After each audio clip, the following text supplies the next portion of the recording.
And now we're going to lead into a new segment, which we call On the Ball with Coach Sizwe. Now, this segment, as mentioned, is called On the Ball with Coach Sizwe, where he's going to give us his tactical insights from the tournament that he's picked up from the teams, whether it be a structural element, whether it be moments of play, whether it be just principles of play that teams have not been applying right. This is for Coach Sizwe to delve into that detail and educate us, his co-host, as well as you, the viewer. Coach Sizwe, let me not steal your thunder. Give us a bit of overload via tactical insights there. All right. I enjoyed creating this. I felt like a little kid. I always see this on TV. Some of my favorite analysts and some of my not so favorite analysts playing around.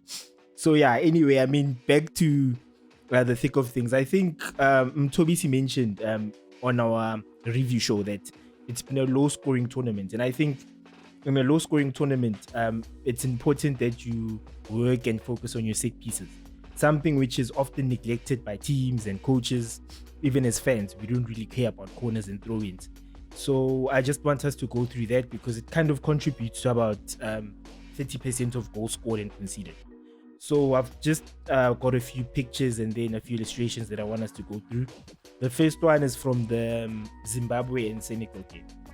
So on here, we've got a corner kick with Zimbabwe taking the corner and Senegal defending it. So with set pieces, you get different kinds of marking schemes. You get man-to-man. So basically, guys who've played soccer back in the day, you'll know that your center back, your number 5, or your goalkeeper will shout "Umuntu nomuntu wakhe," which means each man with his man. And if you don't have a man, get out of the box. That's basically man-for-man marking. And then you get zonal marking, which is what you see here on the screen.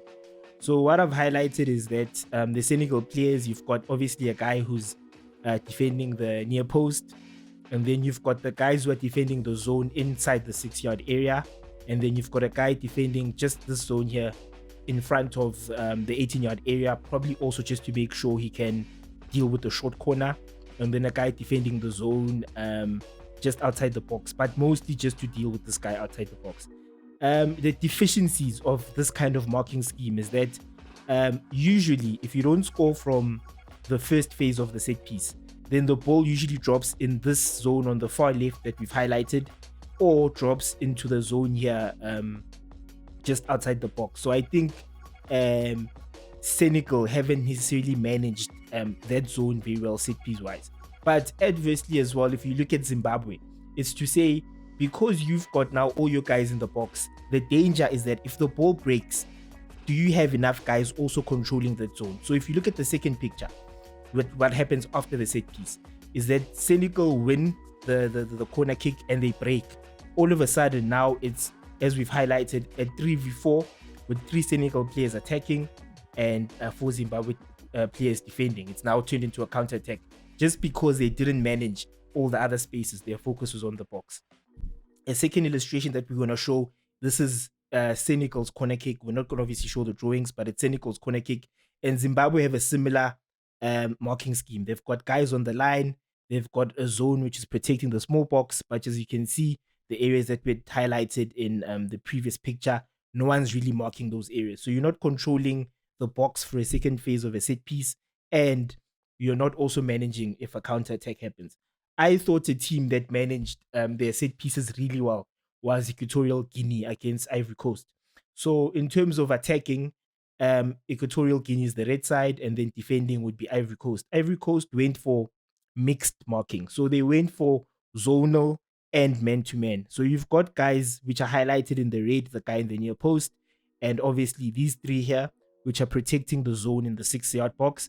Then you've got these guys here who are marking guys. But what Equatorial Guinea have done really well is to say, if our initial corner doesn't go into the box, we do have guys to manage that vacant space there, which is on the other side, and the ball which drops just outside the box. The second picture shows you that after the header is won, Equatorial Guinea have 2 players just outside the zone, outside the box, versus one of Ivory Coast, so they're able to maintain and push back the pressure.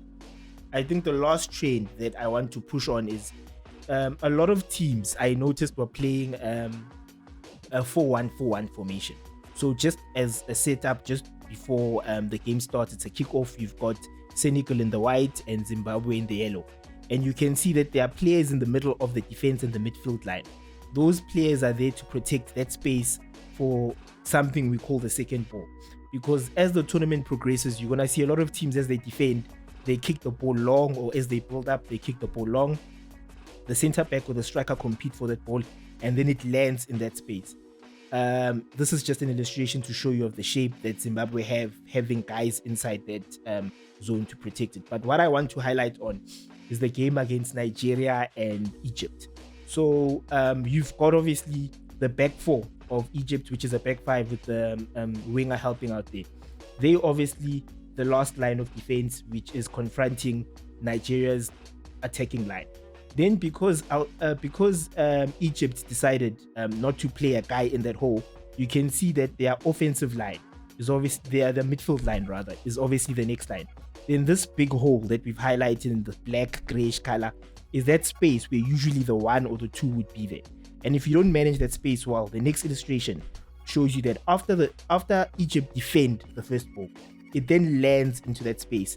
That then led to the goal by Iheanacho because he was able to then find himself in that space that Egypt were unable to defend, and then it led to the goal. So it's just about managing those spaces. The last point I just want to touch on, obviously we won't have illustrations on this, but it's just interesting, something that I saw, is that I saw Sadio Mane and Mo Salah play as strikers for their teams.